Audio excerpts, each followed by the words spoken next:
Ini saya baca hasil pertemuan yang dikasih judul Sulhu Al-Bantania. Bismillahirrahmanirrahim.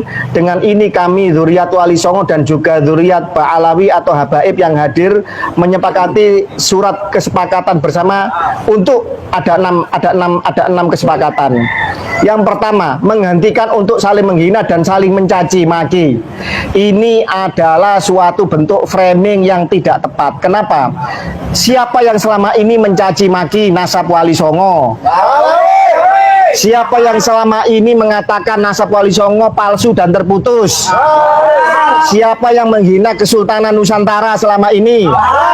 Bahkan ada pernyataan di situ, ya kan, yang namanya Idrus Al-Mashhur yang pernah membuat postingan tentang DNA, ngawur sekali bahwa guanin, salah satu asam nukleotida, bahasa nukleotida itu dibilang haplogrup G. Ini orang nggak ngerti genetik, ngomong genetik, kemarin mengatakan bahwa nasab Sultan Brunei abal-abal katanya.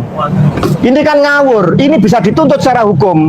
Kalau dilaporkan kepada Kedubes Brunei, ya kan, Sultan Brunei ini bisa minta pertanggungjawaban dan pemerintah Indonesia harus menjawab dan menindaknya. Sudah saatnya dirangkeng. Betul. Nah, kapan keluarga Wali Songo itu menghina dan mencaci maki Ba'alawi? Selama ini ya mencium tangannya, menghormati, berhusnudon. Tetapi ketika tamu yang kurang ajar, yang kita muliakan, kemudian menghina kita, maka wajib untuk disikapi dan dipertanyakan balik. Betul nggak? Kemudian yang kedua, tidak mentoen nasab orang lain karena hal tersebut merupakan perbuatan orang kafir jahiliyah. Loh.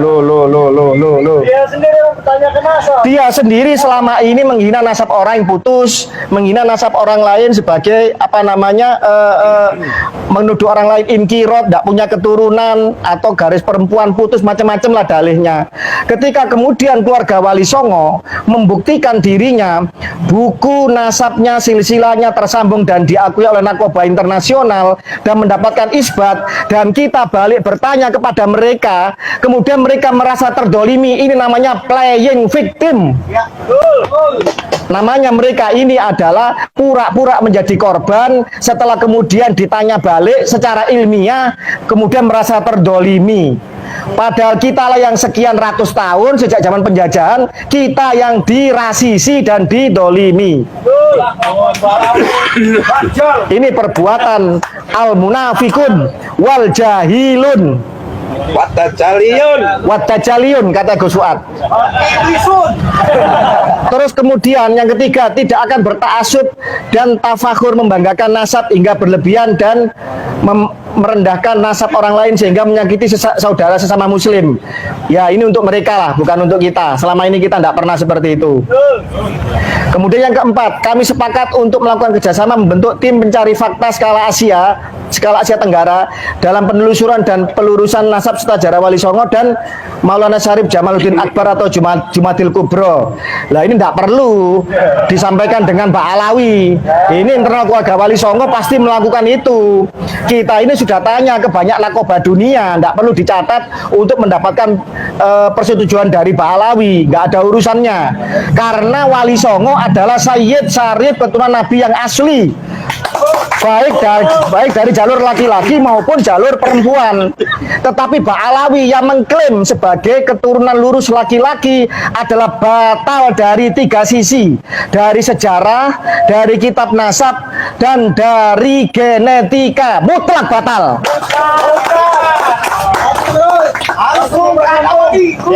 Yang kelima, bila mana ada muhibin atau pengikut kami yang masih melakukan caci maki kepada saudara muslim atau nama membela kami, maka kami akan menegurnya dan berusaha menghentikannya. Kemudian nomor 6, tidak akan memprovokasi siapapun untuk permusuhan sesama muslim atau bangsa tanah air. Saya tanya, ketika saya menyebut AA sebagai orang Sunda, saya rasis nggak? Ketika saya menyebut Anda sebagai orang Madura, rasis nggak? Menyebut Anda sebagai orang Aceh, ya kan, orang Badui atau orang Jawa, saya rasis nggak? Ketika kita mengatakan bahwa Ba'alawi secara tes genetika, tes DNA, dan ini diisbat sendiri oleh lembaga genetika Yahudi Internasional, mereka sebagai bagian dari keluarganya, dan kita menyebut mereka sebagai Yahudi, rasis apa tidak? Rasis itu adalah ketika merendahkan ras orang lain dan merasa dirinya rasnya lebih tinggi, itu yang rasis, dan itu mereka selama ini. Jadi jangan dibalik dong, jangan playing victim. Saya marah ini dengan framing seperti ini nggak benar. Dan saya yakin ini dari awal sudah kita yakini ini ada setting dan ada skenario. Kenapa? Tadi malam Gus Fuad dengan rombongan itu ada pertemuan yang sangat-sangat penting dan strategis. Saya tidak ikut. Kenapa saya tidak ikut? Karena saya mendampingi saudara saya, keluarga kita semua, dokter genetik, yaitu Mas Sugeng Sugiharto dan kawannya. Ada 2 yang mau mendampingi untuk dijanjikan panitia, dan panitia ngomong sendiri loh di channel wawancara dengan KBN Nusantara, mengatakan bahwa kami akan menghadirkan pakar genetik, tetapi sampai malam tidak ada jemputan. Bahasanya apa? Karena kami sudah kehabisan biaya ongkos untuk memberikan fasilitas. Pertanyaannya, kami datang tidak mencari makan dan tidak mencari uang receh. Pakar genetik kita dokter, bukan pengemis. Bukan orang-orang yang akan berkata bohong atau berkata hal yang tidak benar demi uang, tidak. Mereka sekolah susah dengan tirakat, ya kan, dengan disiplin ilmu yang kuat dan ketat, dan jangan merendahkan ilmu mereka seolah-olah kalau mereka itu tidak datang kemudian hanya mengharapkan uang.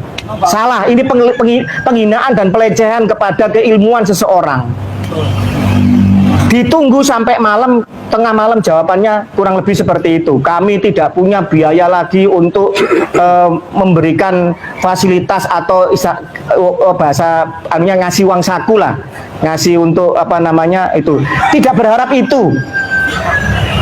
Karena panitia menjanjikan akan dijemput dan ada sesi untuk genetik memberikan, pakar genetik memberikan pencerahan masalah genetika, dan forum di UIN seminar sudah jelas pakar genetik empat-empatnya, ya kan, dan saya yakin seluruh pakar genetik seluruh dunia mensepakati bahwa grup G tidak mungkin menjadi keturunannya J1. Karena dianggap bahwa ilmu genetika ini menjadi momok menakutkan bagi mereka, maka tadi malam itu saudara saya sampai tidak tidur semalam menunggu jemputan dan jawaban mereka, sehingga saya berkorban menunggu saudara saya Dr. Sugeng Sugiharto, ya, dan salah seorang yang sudah standby, dan saya tidak mengikuti Gus Fuad untuk agenda-agenda yang jauh lebih penting dibanding pertemuan di Banten. Dan alhamdulillah Kiai Imaduddin Usman tidak hadir di Banten. Kiai Imaduddin Usman dan Tubagus Nur Fadil dan sebagian besar dari keluarga kita menghadiri pertemuan di Cirebon, baik itu dengan pondok pesantren maupun dengan salah satu kesultanan di Cirebon. Dan ini jauh lebih penting daripada kita mau diadu domba dengan forum yang tidak jelas. Kenapa tidak jelas? Lawong ini belum pasti tahu